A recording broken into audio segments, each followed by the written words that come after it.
Hey everyone.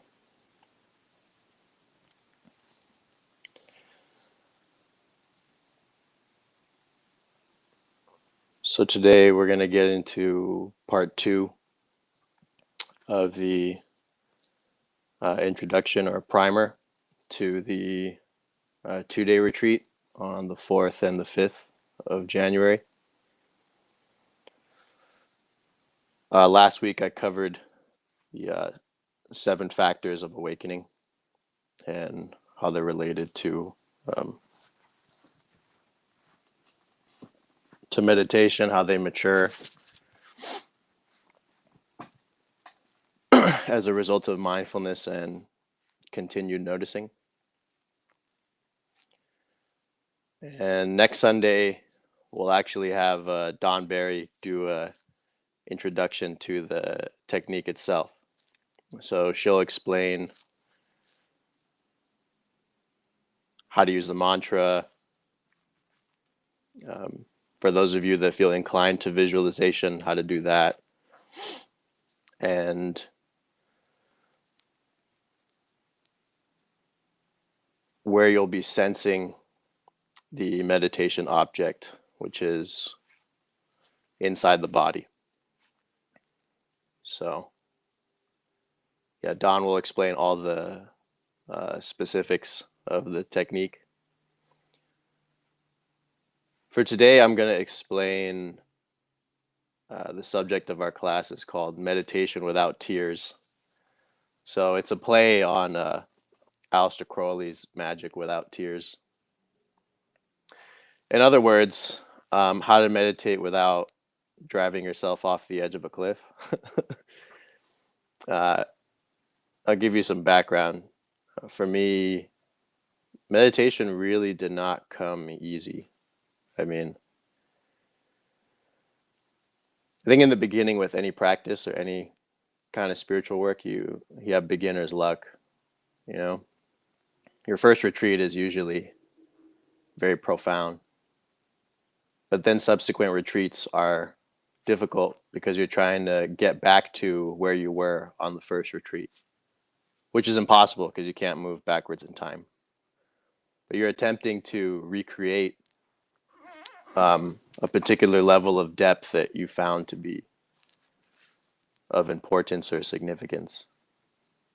And that attempt to control the experience, shape it, mold it, direct it to your liking is a recipe for suffering. Yeah, this is being recorded. It's live on YouTube. Not you guys here in Zoom, but on the laptop over here. So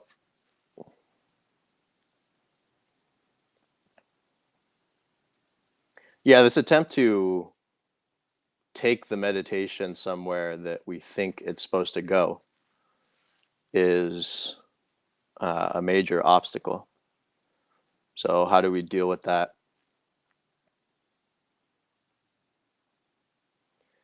If anything, meditation is a practice of letting go and surrendering your attempt to control or make anything at all happen. Let's say on the retreat, you give visualization a shot, and it's just making you irritated, and it's presenting many difficulties in the practice and in your sitting sessions. You don't need to force that to occur. You preferably have your mind be very gentle, just open. An analogy that the abbot of my tradition used was the gentleness of a bird's feather on the surface of a lake or a surface of water. It's just barely making contact. So that's very subtle, and it may not be something that we're able to produce, but that's the idea that we're going for, in the sense that we're really being light. We're not attempting to make something happen.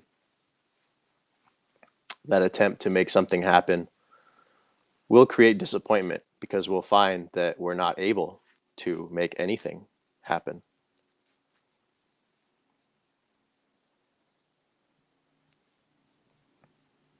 Yeah, so in our sitting sessions and our practice sessions, we really just open and we allow experience to express itself. We allow the meditation to unfold in a natural way, and your personality, or that the aspect of the mind that is always trying to control and dictate and direct experience, it will be inserting itself. It will be attempting to do something. So the standard advice generally is to like just not do that. But I don't think that is clear enough. What you can do is you can allow space for the mind to attempt. You know, a lot of practitioners are in this war with thinking because they've read books and they've heard teachers talk about the vast silence of the mind, this deafening quiet. I mean, even I talk about it. But the deafening quiet is a side effect, right? The mind could be more or less active, but the presence of experience, reality is nonetheless continuous, irrespective of how much thought there is or how little thought there is. You're thinking a lot, reality, presence of experience is still the case. You're not thinking much at all, reality, presence of experience is still the case. So this conundrum with the stream of mentation, the stream of thought, is really just self-imposed. It's self-created. It's born of the tension. It's a discontent that is dependent upon how the meditation is appearing to you in the moment and what you think is supposed to be happening. It is the distance between what is and how you would like things to be, or how you want things to be. It's the gap between here and a perceived there. And it's important to see that that there is a fantasy. Like what you think the meditation will be when it's quiet, what you think the meditation will be when there's tranquility or equanimity, is just a thought. It's just a feeling, an expectation. It's arising in your imagination. And the more you entertain those imaginings, the more difficult or impossible it will be to come to terms with the present moment.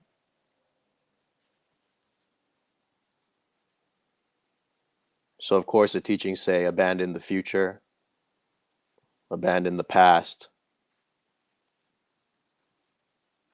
And I guess a more refined take on that is even to abandon the present, right? But this fixation on attempting to, recreate previously deep states of meditation and or previous openings of awakening, and the fixation to get somewhere in some deeper state of meditation or stillness is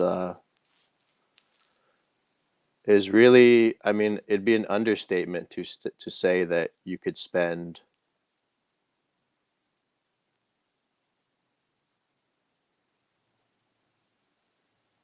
hundreds or thousands of hours trying to do that. I think you could spend lifetimes trying to do that.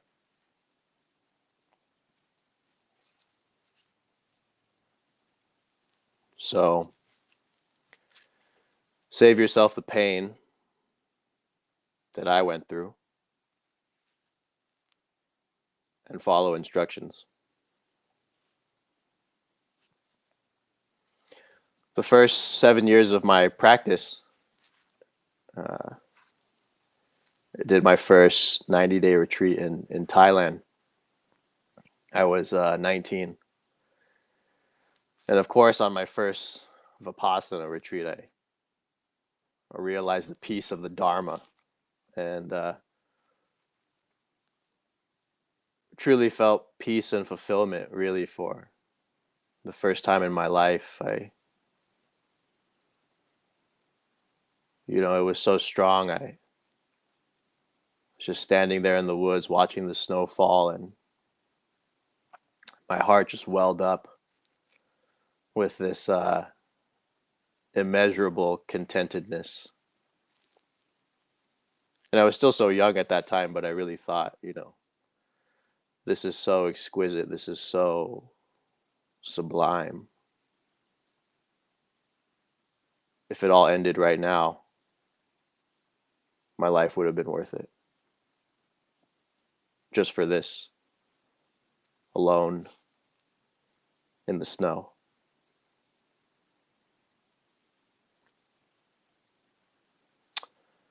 So, of course, you spend the next 3 years chasing it.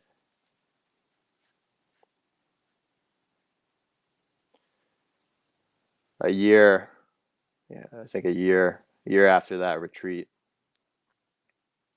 I went to Thailand and I did a 90-day meditation retreat, which for a 19-year-old is probably would put a higher age limit on a retreat of that length. But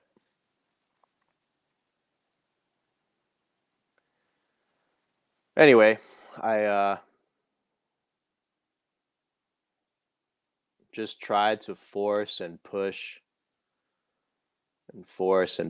and attempt to make something happen for 90 days. And the psychic pressure, the psychic tension really threw me into a very,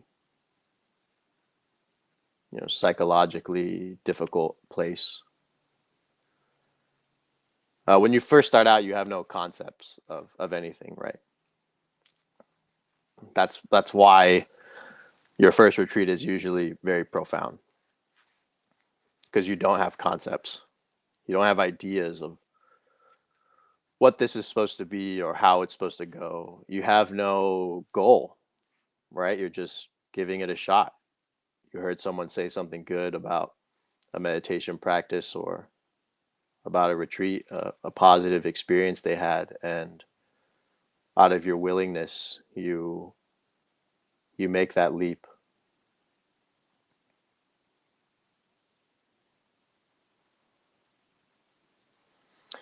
But after you become a practitioner, right? After you take on that identity and everything that comes with it, all the concepts and the ideas, you suffer from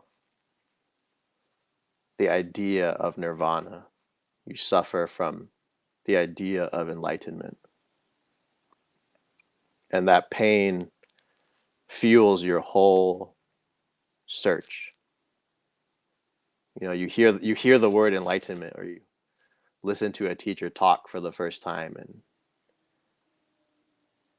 you just know whatever he or she is talking about,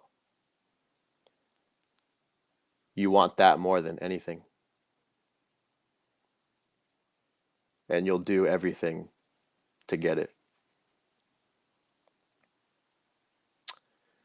And so on one hand, you've now awakened the enlightenment drive, and on the other hand, you have a particular frame or a goal that you're heading towards. And you'll find that no matter how hard you push, how hard you try, you just can't for the life of you get there. And the reason you can't is because it's an imagined place. That goal, that enlightenment or realization that you're seeing other teachers express, they're just describing and expressing reality as it is to them. And whatever shifts in understanding and changes in identification that have occurred. But your conception, your imaginings of what they're describing tend to inhibit your capacity to see what's right in front of you. Because there's some reality that is being chased or being pursued, that pursuit takes us away from the reality that's right before us, takes us away from the illuminated nature, the awake nature of what seems to appear. All of this.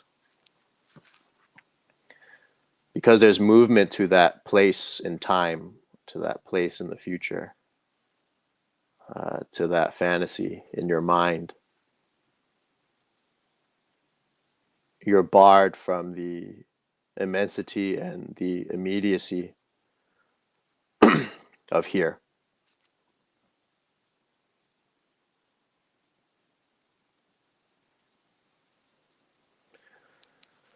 So on that 90-day, I really tried to make something happen. And I read the Visuddhimagga. So that's the Theravadan commentary on the Pali Canon, the early Buddhist texts by Acharya Buddhaghosa.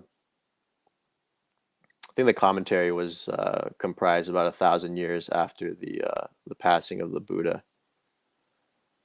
And the commentary is divided into 3 sections. So the first section is morality, or sila. A way to see that is like harmonious action, harmonious living. So right speech, right livelihood, right action, and yeah. The second section of the commentary is right concentration, right mindfulness. And the third aspect of the commentary is insight meditation. So right view, or the view, the understandings that are ascertained through the practice. In the back of the section on concentration is the stuff about all the psychic powers. So of course I skipped the whole morality section and I just go straight to the psychic powers section. I just read the whole concentration section because that's what my interests were, And you get all these ideas about jhanas and deep states of meditation and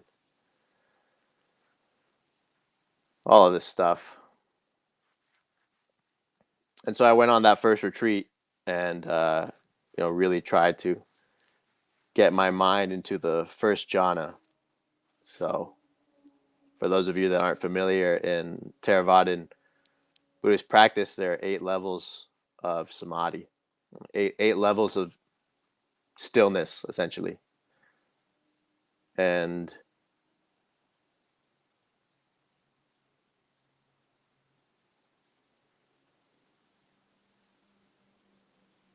by the end of that retreat, I didn't even get into the first one, So I was like suffering miserably, a lot of guilt, shame, self-defeat, failure. And all of that just comes from expectations, just comes from wanting things to be different.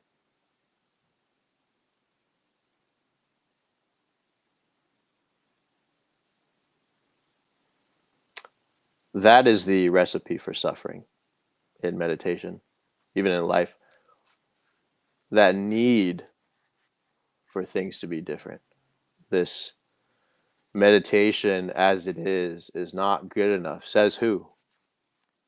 Says you, as if you know.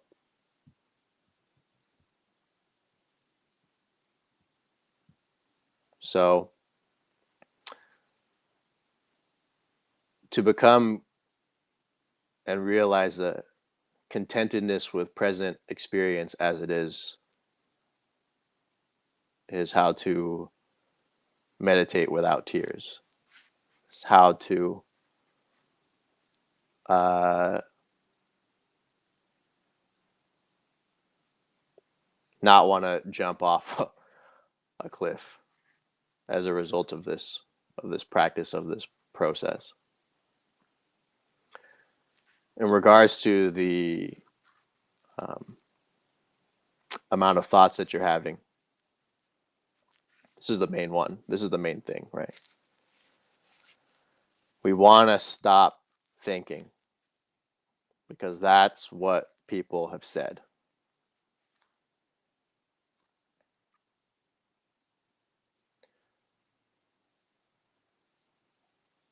And there are ways to calm the mind. I mean, that's what this whole thing is.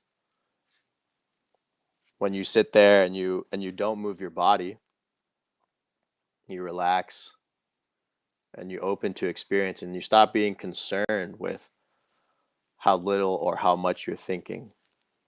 You essentially take your hands off the steering wheels. And that's really what makes the train of mental process begin to come to a stop. It doesn't calm by attempting to make it calm.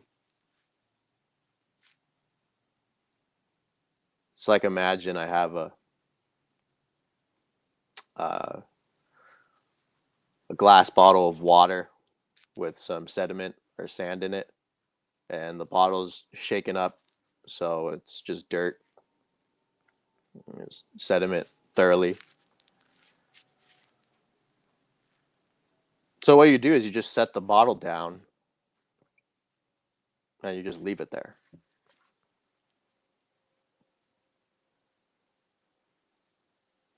If you pick it up and shake it again, what you can expect what will happen. But you set it down, you just leave it there, and it settles on its own. So it's really your preferences in meditation that are causing problems.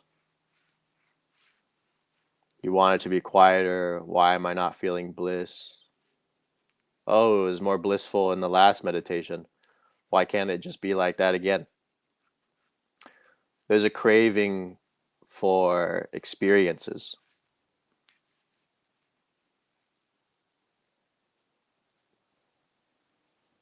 And meditation is really just letting go of that or letting the craving be there, and you see how it's not a permanent thing. It's just another mental formation. It's another impulse. The same way that you have impulses for anything, the same way that you have an impulse arise when your stomach starts growling and you haven't eaten in 6 or 7 hours, and there's this movement, there's this impulse to get food.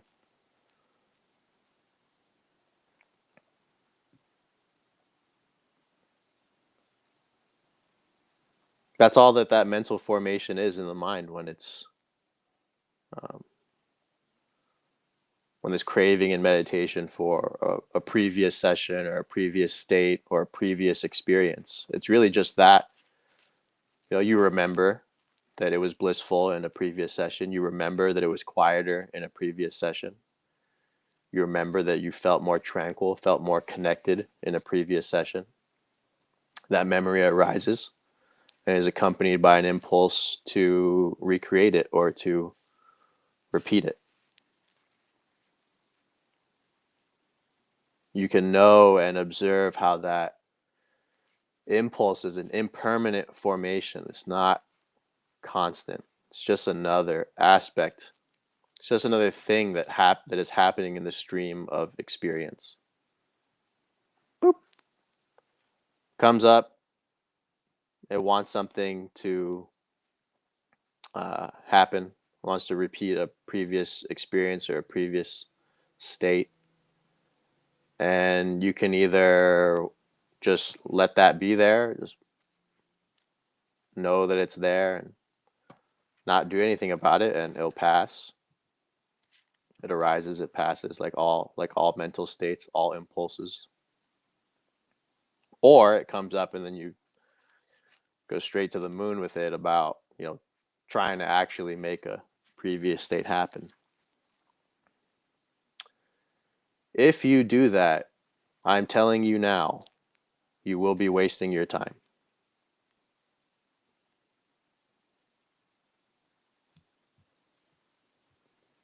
Yeah. If you try to reach and recreate some peak experience that you had before, that is just widening the gap between now and then. Widening the gap between now and then and some there, which is to enter that state again. Many of you have had very significant openings. You've been doing this for a long time, so there is this like nostalgia or um,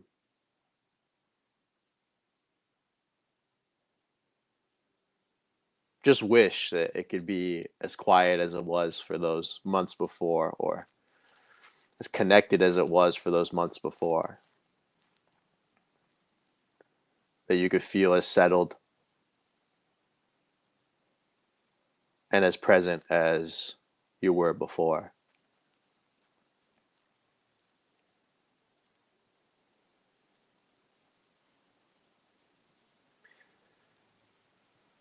Since this whole process is just a matter of letting go and letting things be, it should be a consideration that maybe you're not in that state, you're not in that place, just so that you can let go of it. Maybe the reason you were kicked out of the garden, maybe the reason the benediction left is so that even that can be released. We're not going for any specific experience, right? We're not attempting to put our mind in any super state. If it enters one, fine. But we're not attempting to force that or make that the case. All that we're doing, all that we're looking at is just this.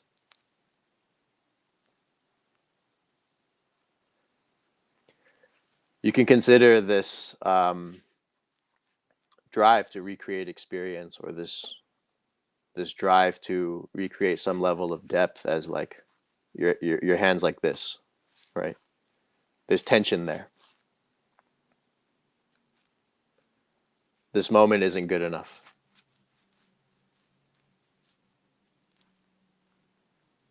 That's essentially what it is. This moment isn't good enough is just a thought, it's just a feeling. So you can either relax or you can just do nothing. And you'll find that whether you relax or whether you do nothing, that if you don't entertain those formations, those structures, those patterns, you'll find that it just opens, it just unfolds.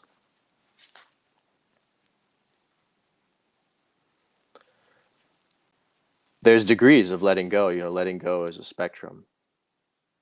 It's not a monolith. Letting go, in one sense, is an action. It's a decision. You find that your mind, your body, your system is craving something. It's tense. So you can intentionally relax, like relax the tightness in your stomach. You can open as by volition. You recognize your mind's doing something that isn't going to be particularly useful, isn't really going to go anywhere. So if you want, you can drop it, like that. That can be done. I'd say refined letting go is not really even a letting go, because it's not an action. It's not a doing. It's the state of being released. So you've let go of letting go. You let go of action. So if something comes up, there's a contraction, you don't do anything about it. You don't move. And you find that it unwinds itself. Because the only thing that keeps that pattern perpetuated is responding to it. So when there's no response, it falls apart, it collapses into the expanse of experience, into the expanse of mind.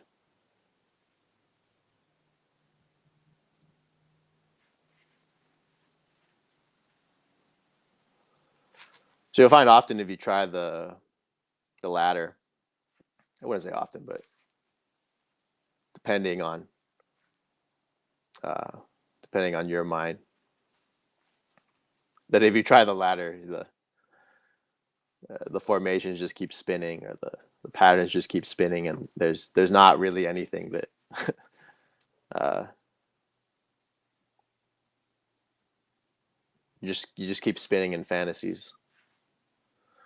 So there is something that can be done in regards to that. This idea that a lot of non-dual teachers present about, there's nothing that can be done. There's nothing that you can do. You have no will. I mean, if that were true, why is it the case that if a person locks themselves away in a room for a year and doesn't talk, that they come out completely different? Oh, I thought nothing could be done about it. Yeah. Nothing could be done about it in the sense that no matter how much you try, you can't force these things. But to say that conditions can't be structured in such a way that stilling, or that the recognition of presence, or the realization of emptiness cannot be recognized, is just wrong. It's just flat out untrue.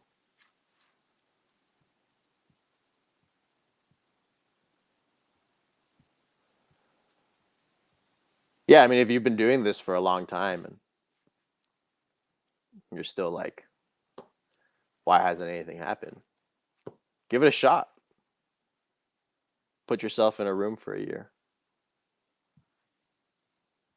Only talk on the weekends.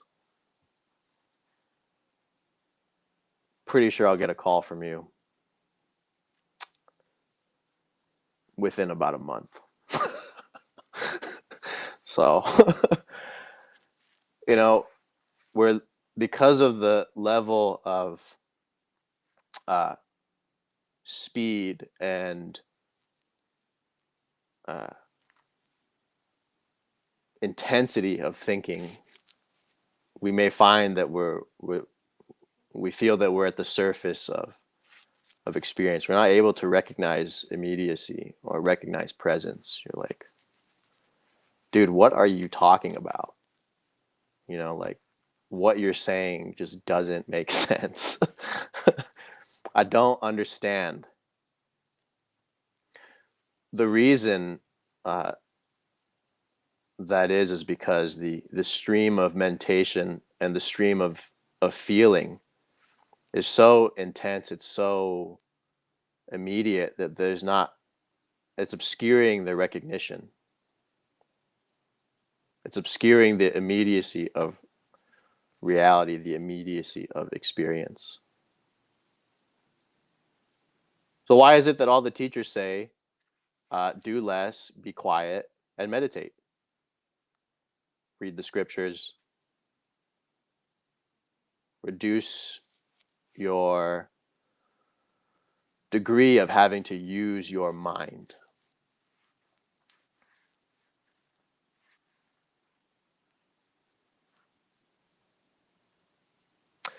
If that didn't do something, it wouldn't be recommended. So, in another way, it could be part of the student teacher dynamic. Like,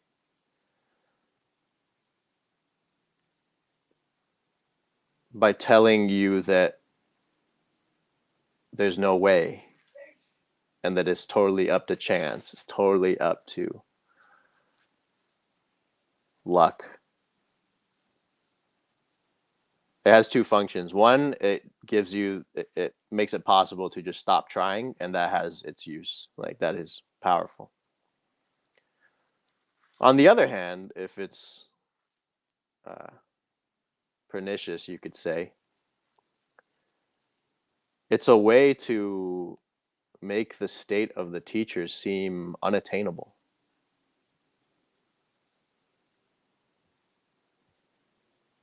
It's a way for their status to be elevated. And I find that unfortunate.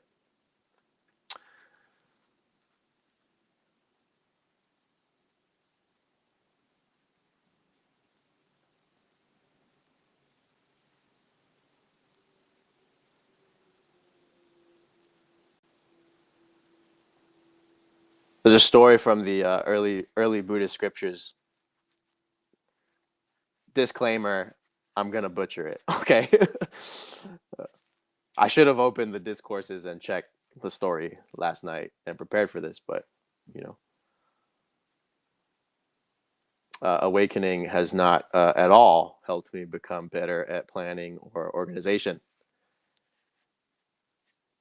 But anyway, there is a story in the early discourses about an uh, a murderer that becomes an arahant, a murderer that becomes liberated.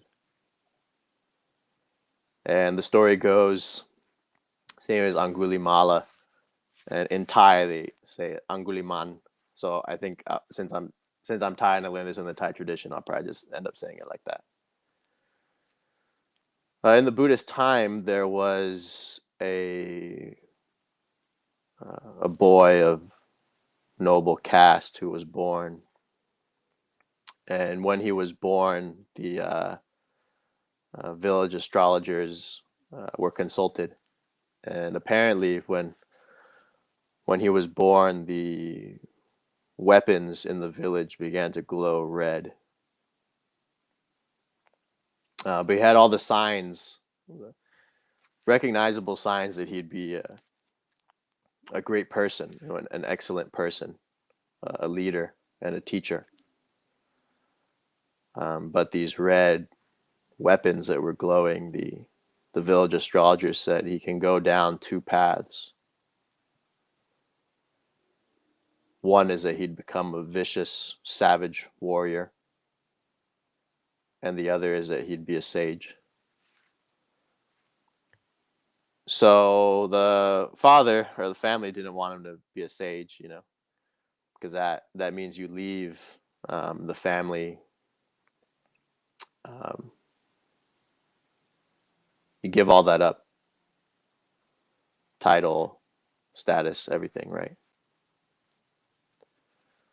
So as a young boy and growing into adulthood, he was trained in all of the sciences and arts of that time, archery, swordsmanship, all those things, and he was a particularly gifted swordsman.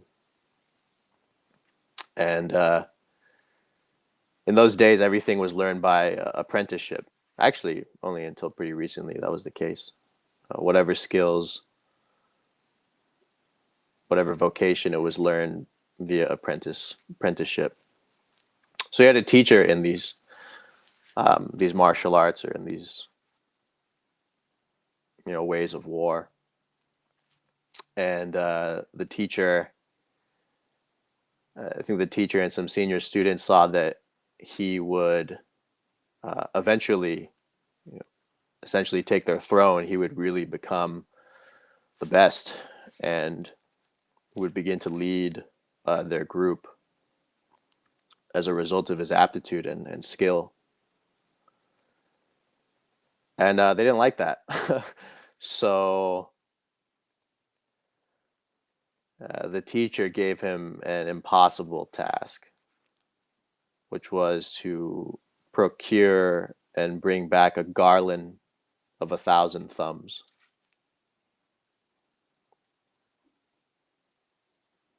And of course, the only way you can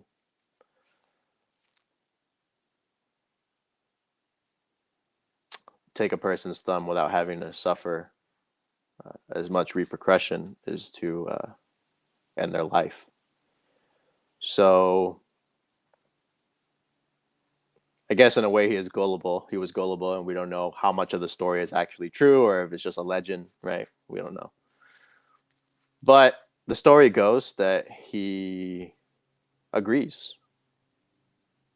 He says, "Yes, master, I'll do what you have ordered me to do." And so he begins his journey of slaughter. And the texts say that he became the most feared man in India. And somehow, um, he'd be, according to the legend, even when large troops or groups of people came after this guy, he would be able to subdue them, defeat them in battle, trick them, and accrue more thumbs. So after some time, he was really a force of terror. So this goes on for some time. It's not indicated, or at least I don't remember how long. He goes on and on trying to fulfill this mission. And the Buddha, with his divine eye or his wisdom eye, he needed a certain number of arahants to continue or to successfully propagate or dispense the Dharma. I believe it was 80, but don't quote me on that. So Anguliman was one of these like core 80 um, arahants, liberated disciples that he needed um, in order to do this. He was a specific 80 people that was needed, specific persons, and he was one of them because of his previous karma of having met Buddhas in other eras and having made offerings to them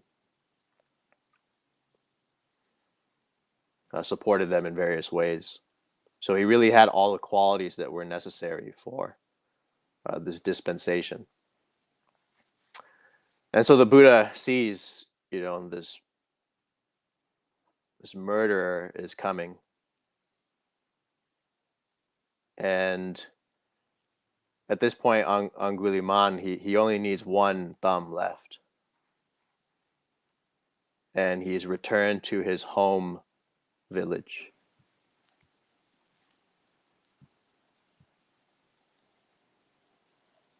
And he plans to take his mother's thumb. In Buddhism, the highest sin is to take the life of your mother. Apparently, it bars you from enlightenment. To take the life of a parent. But particularly the mother is more emphasized because she raised you in the womb. So there's this very special place for mothers in the Buddhist teachings.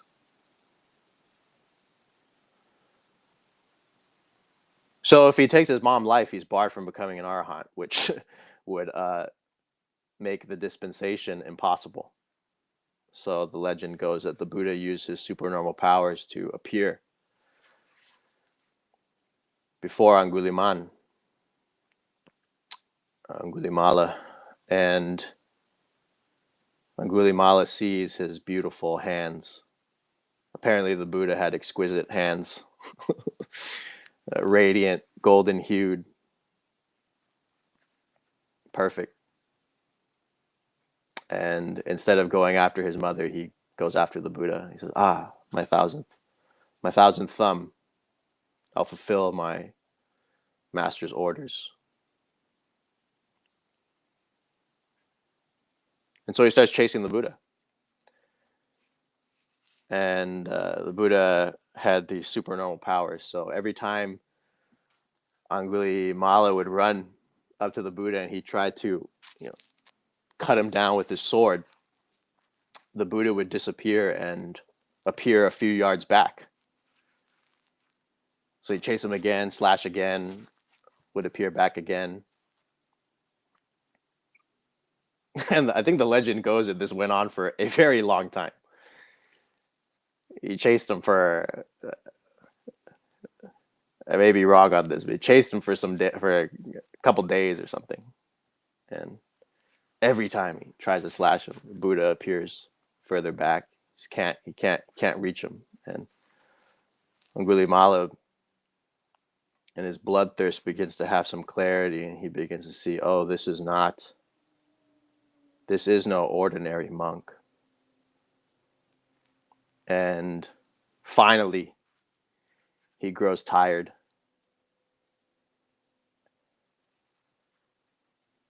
And he drops his sword. And he says, "Monk, stop."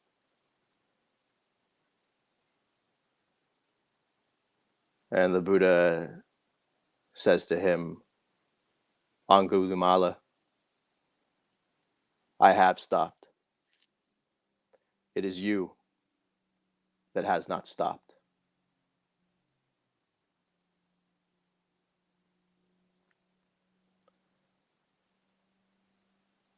To stop is the essence. To release, to let go of clinging, of craving. That's what it means to stop.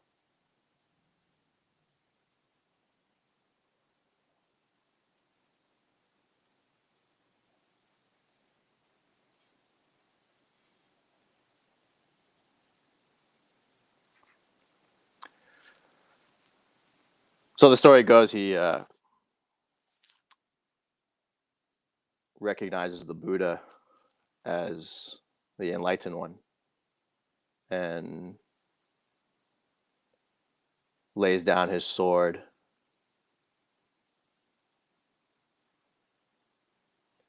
The Buddha explains that a monk or a noble one has laid down the sword, laid down the staff, laid down the rod.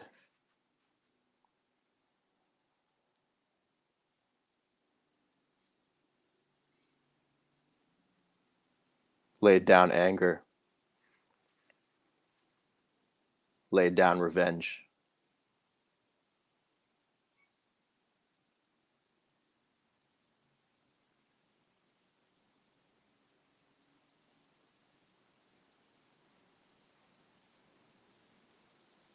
And so he ordains as a monk,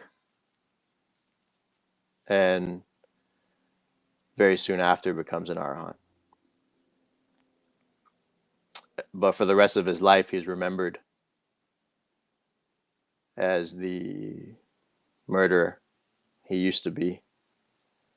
So when he goes to alms and when he would go to alms in villages, people would remember that he took the lives of someone that they loved, and they would beat him and throw rocks at him.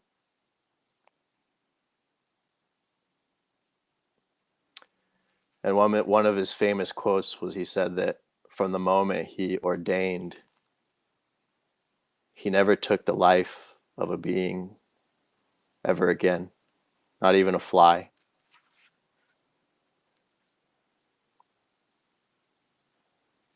But he still had his karma to deal with and contend with.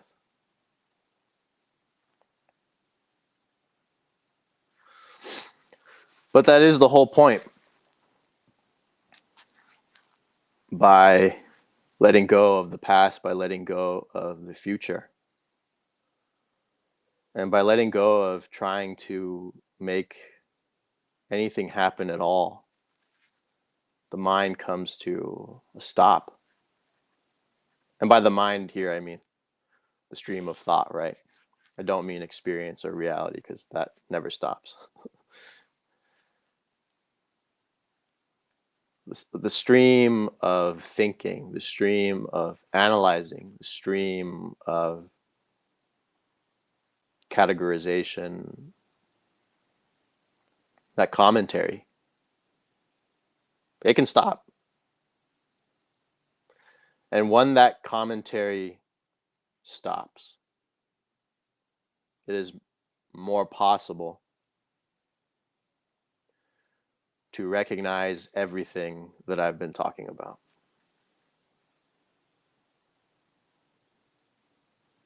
So the Buddha devised 40 ways to stop. Mindfulness of breathing, contemplation of the skeleton, so contemplation of repulsiveness.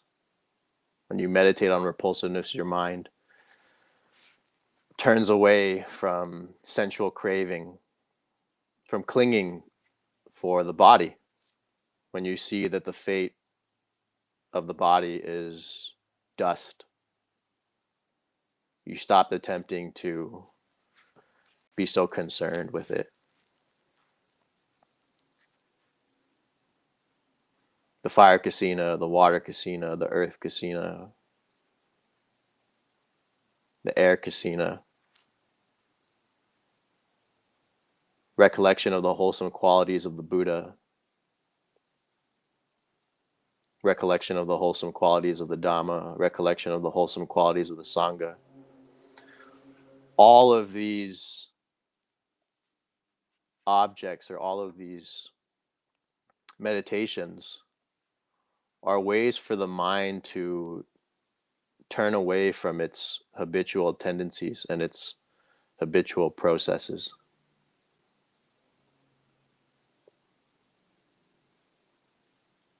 And when it's able to do that, or when that happens,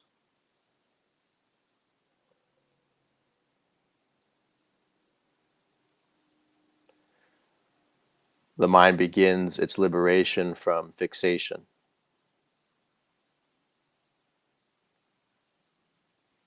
Its liberation from obsession with form, obsession with thought, obsession with the past, obsession with the future.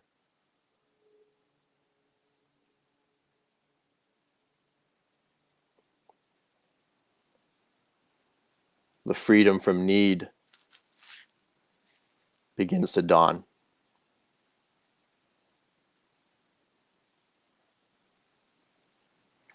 All right, so that's meditation without tears for you.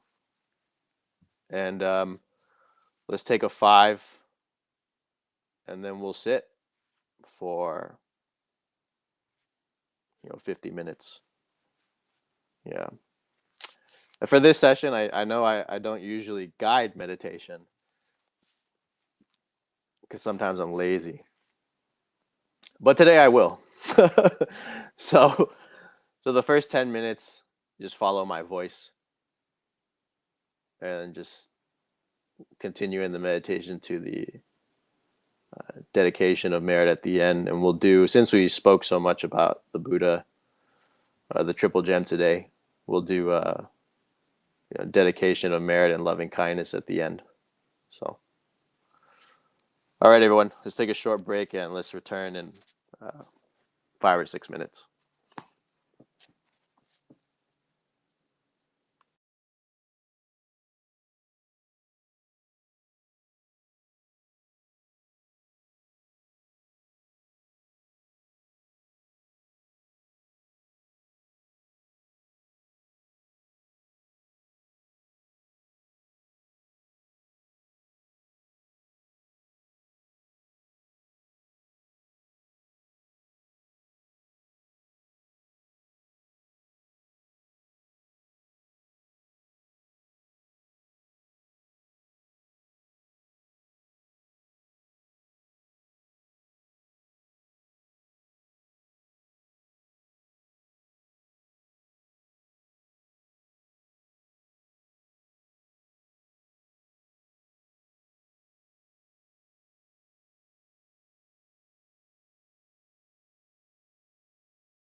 Okay. Let's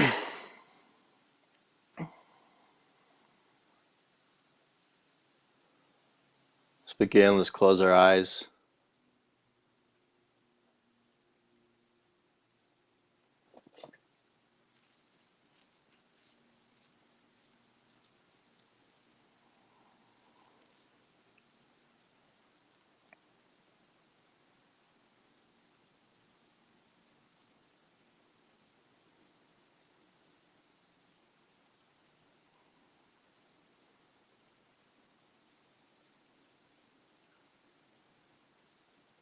And we'll start with a minute or so in silence.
Let's begin with some physical relaxation.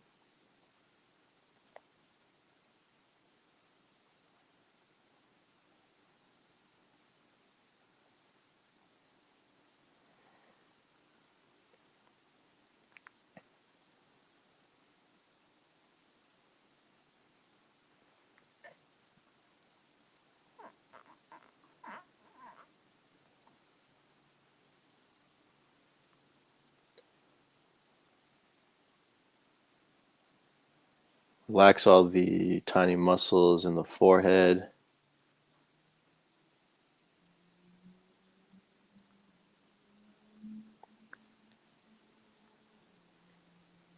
all the muscles around the eyes and temples.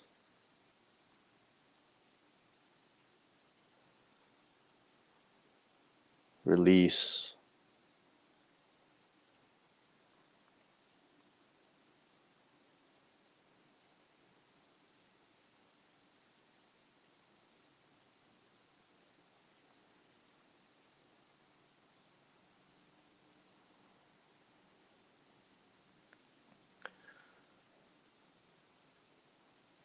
Relax your face and jaw. When the muscles tense up later, not a problem.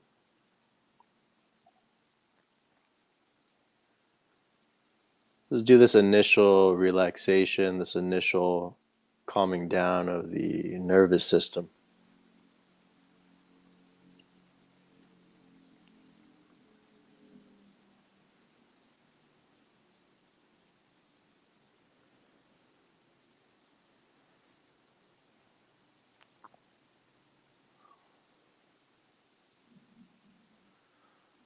Relax all the muscles in the tongue.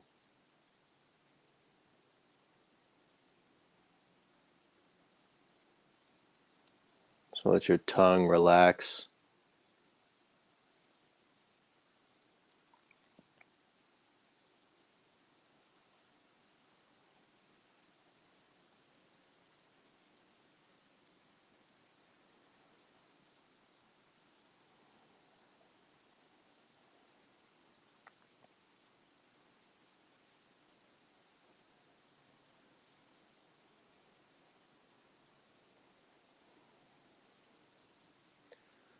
Notice the body breathing,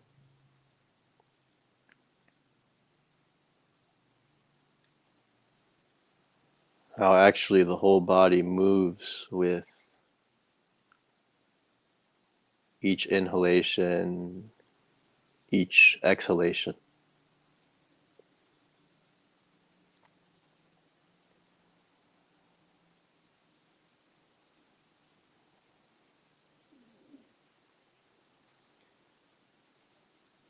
Notice that the body does this all on its own, without any effort or will on your part.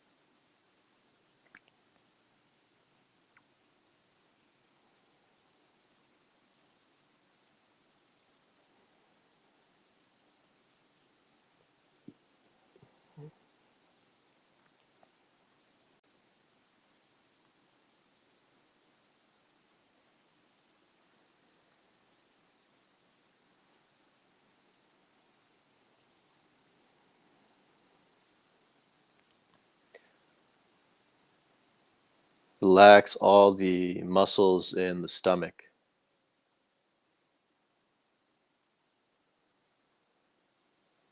So let your stomach open and hang forth.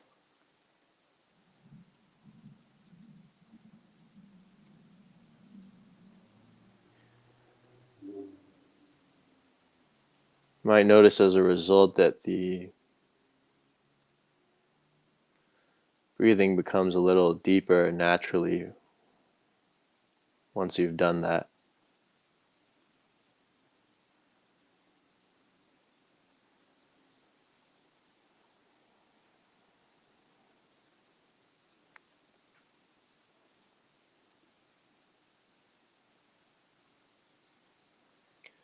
So notice the immediacy, notice the presence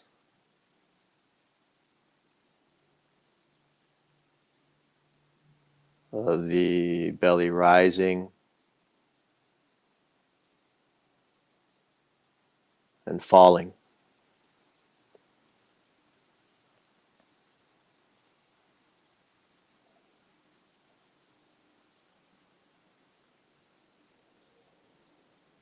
The reality of this natural movement of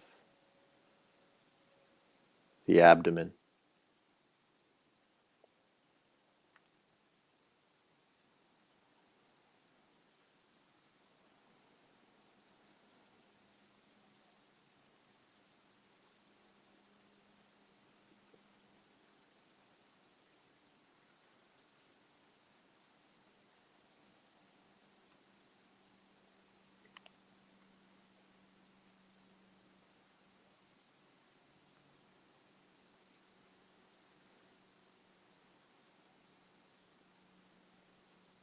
Smile slightly.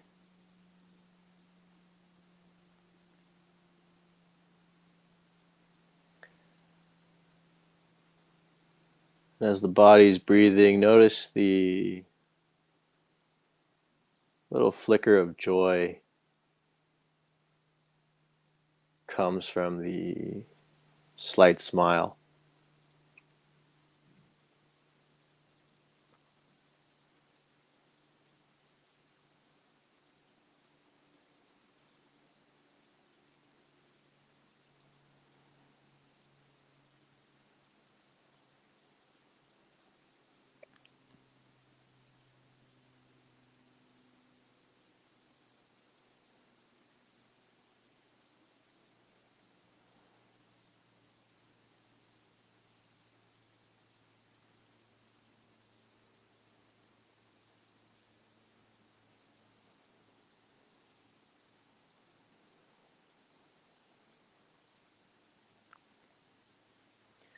If you find any difficulty with noticing the breath, noticing its immediacy,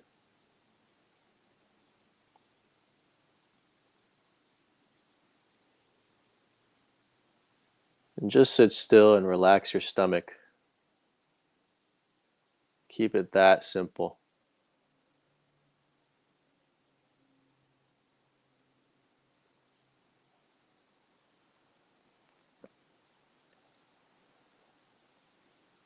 Thoughts and feelings may roll on.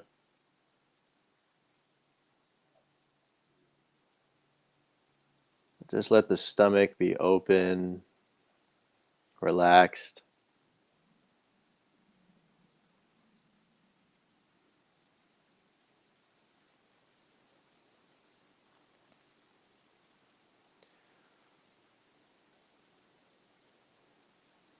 When the mind wanders, you'll find the stomach is tense again. So just release, relax it again.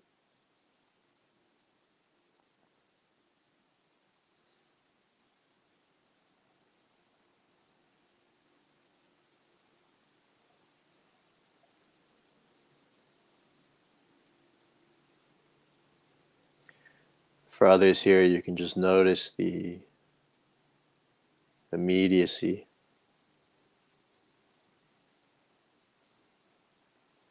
the universe of breath sensations.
If you find that naturally you're aware of the whole field of experience, you don't have to constrict your awareness to only the breath.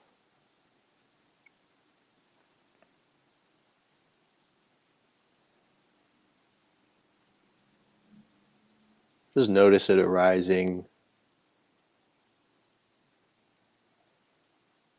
as a part of the field.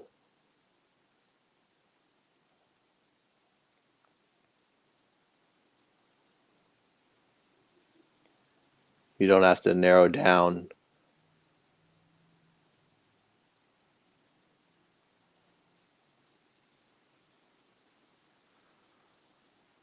but just let things be.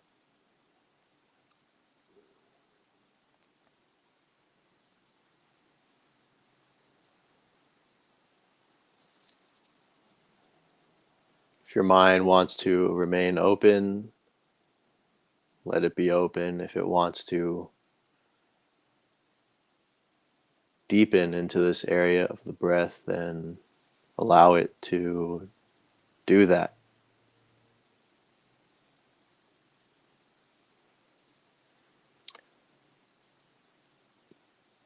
Both are fine.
If you like or feel inclined to, you can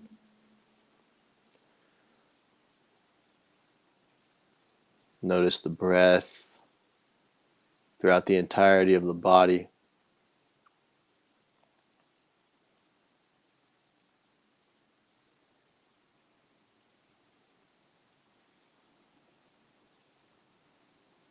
Subtle movements from the inhalation and the exhalation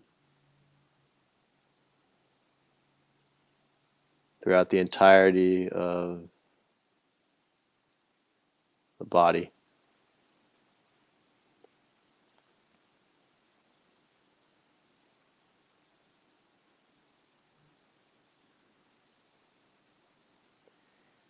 Each wave of sensation,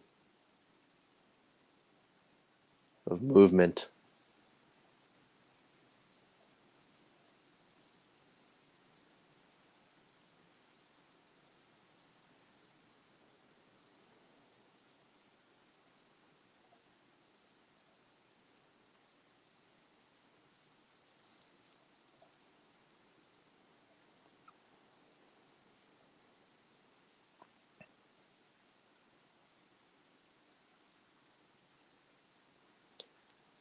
breathing all the way down to the feet.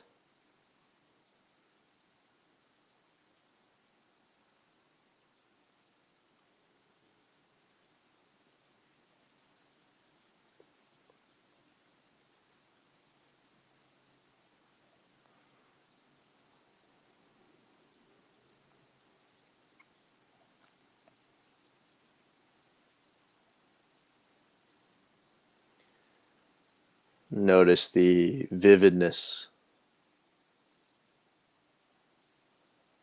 of this reality that we call the body.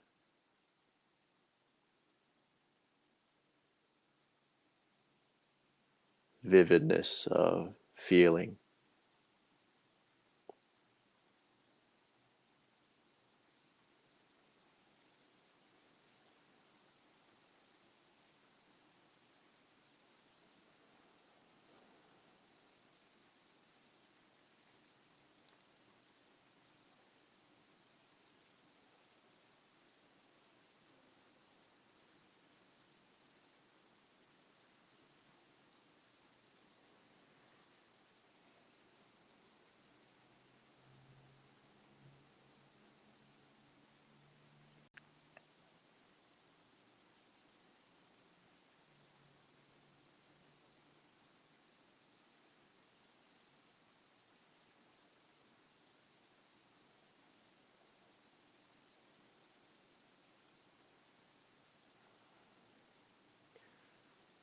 Now sit in silence until the loving kindness at the end of the meditation.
We'll now begin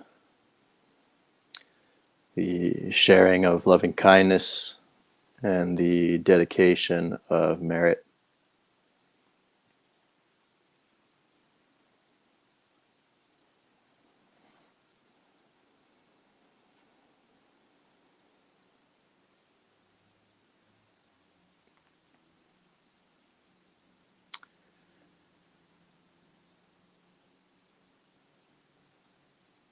Begin to see the earth in front of you or just within your mind's eye. It's not important where it's placed.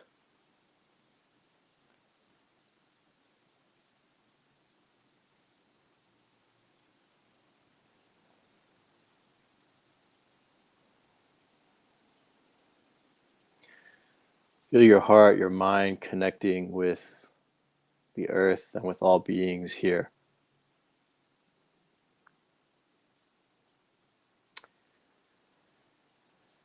Smile and sincerely have the following intentions.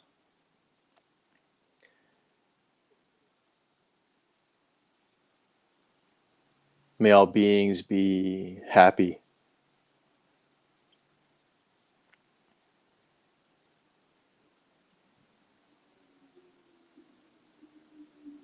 Wish happiness for all beings in the world.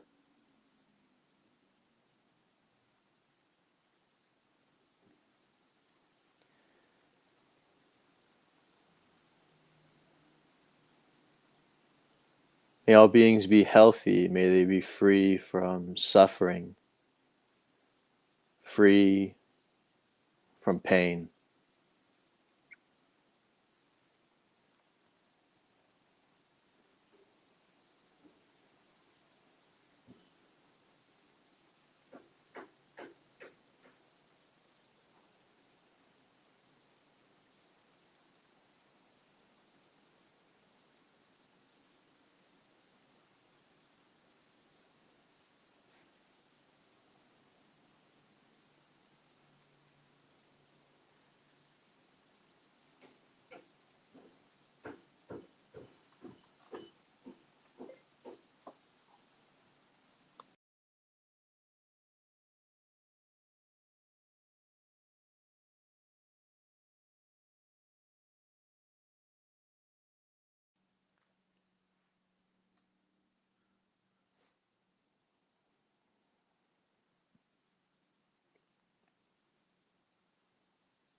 Feel the sincerity and the energy of that intention.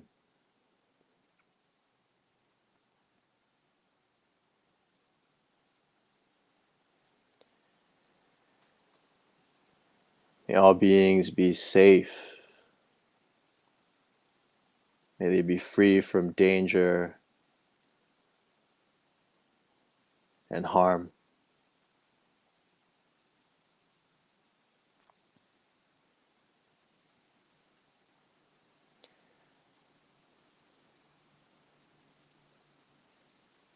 Feel the heart, feel the wish reaching everywhere, extending outwards into space.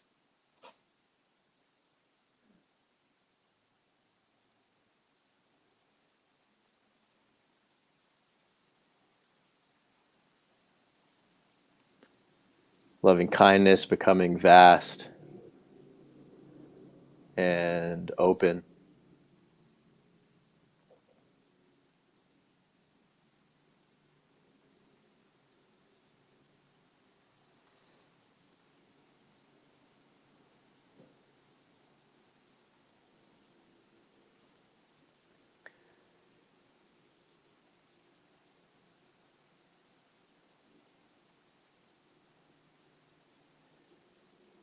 May all beings awaken.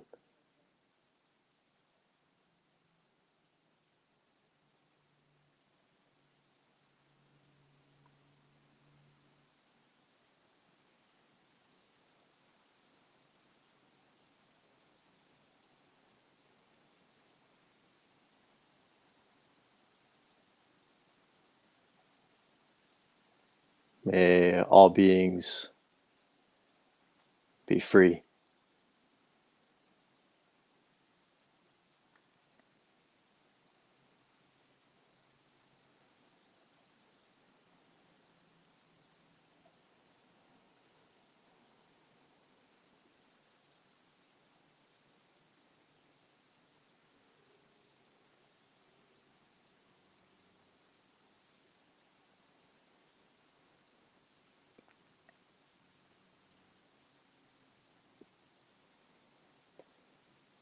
Feel this loving kindness arising as everything.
By the power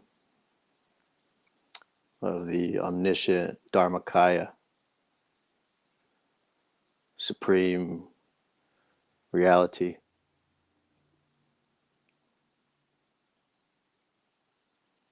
all the victors, the Buddhas, Bodhisattvas, gurus, and masters of the three times. May all beings receive the merit of this practice.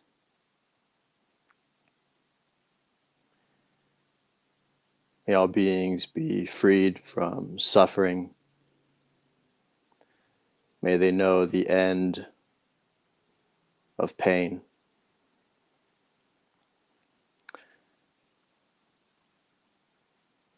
May all beings be liberated from ignorance. May they realize perfect enlightenment.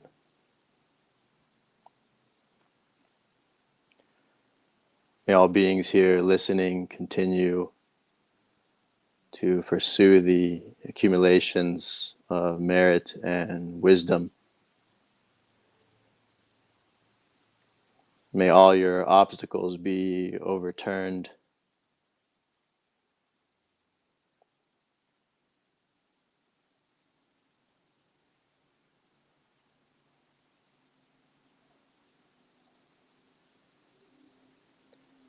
May you realize your nature as the other shore, liberation.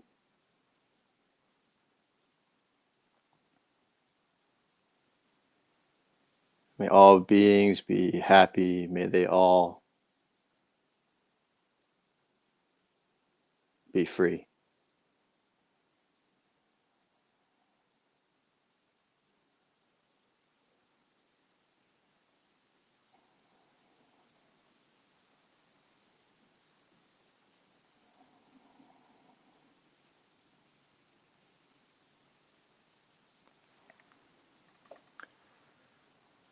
This concludes our meditation for today. When you're ready, you can begin to open your eyes.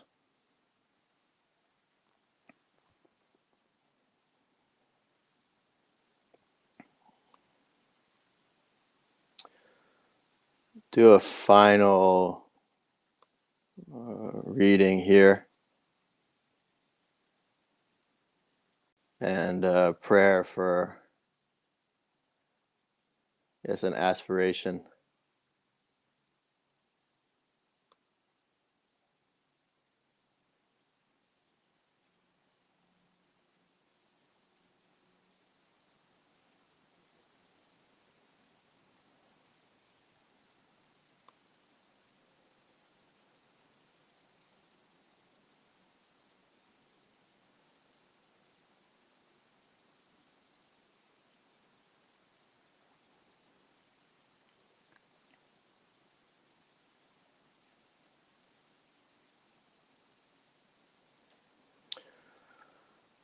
All right, so this is titled uh, Abyss of the Heart.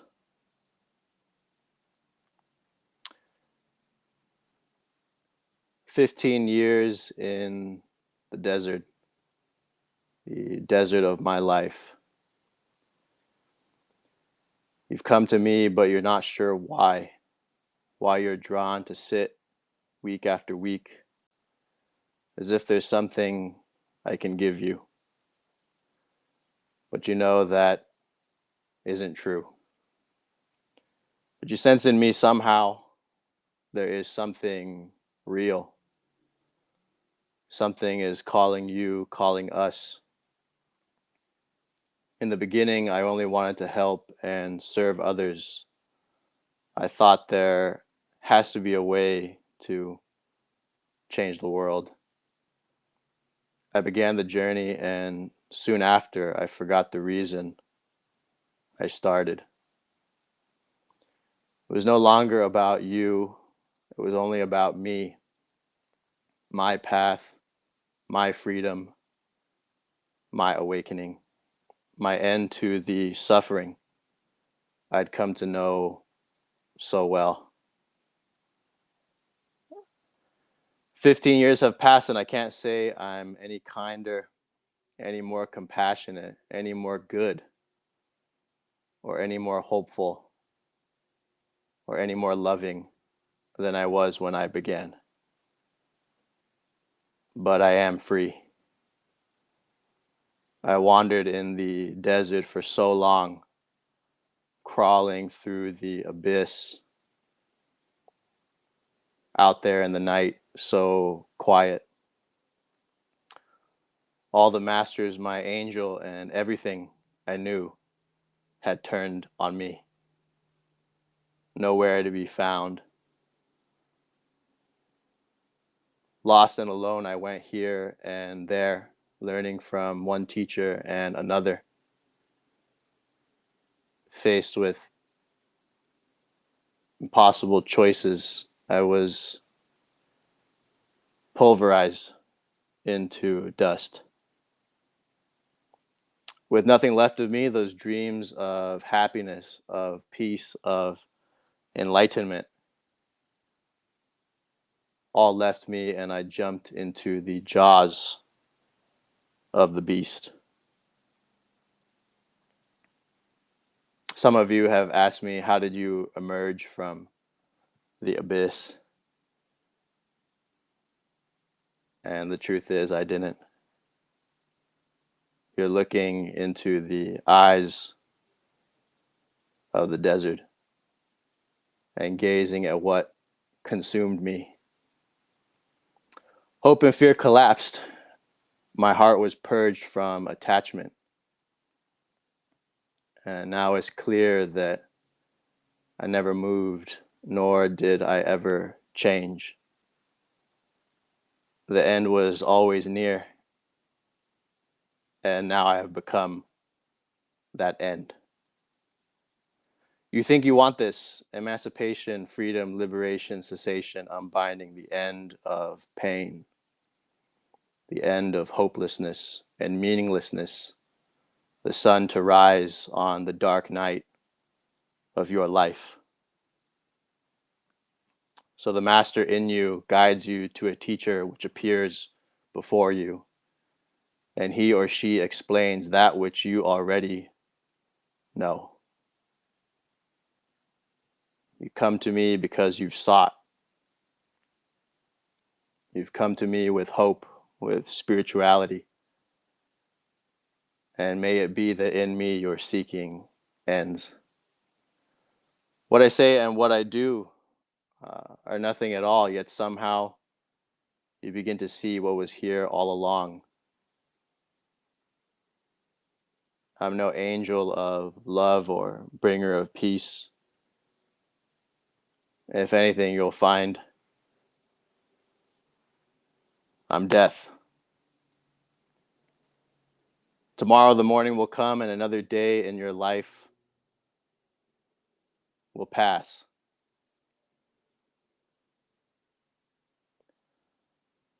But hopefully tomorrow morning will be different. Gradually you'll see the curse I'm speaking of, the mark of the benediction, the unborn state, reality, liberation, emancipation, illumination is the nature of what appears to arise. You'll find yourself in the desert, alone yet vast, ancient, and forever.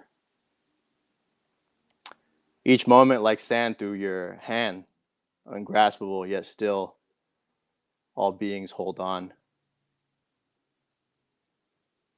This transmission is the beast, the jaws of death, which rip from the heart, all holding and all peace, all reaching for things in time.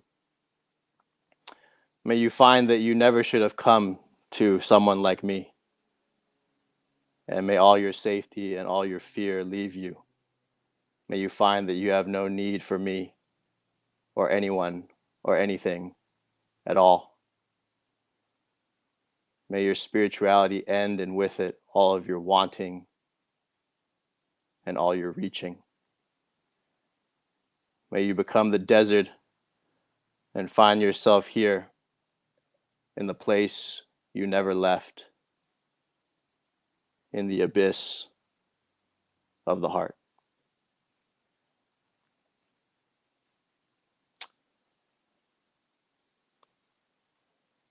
All right, everyone.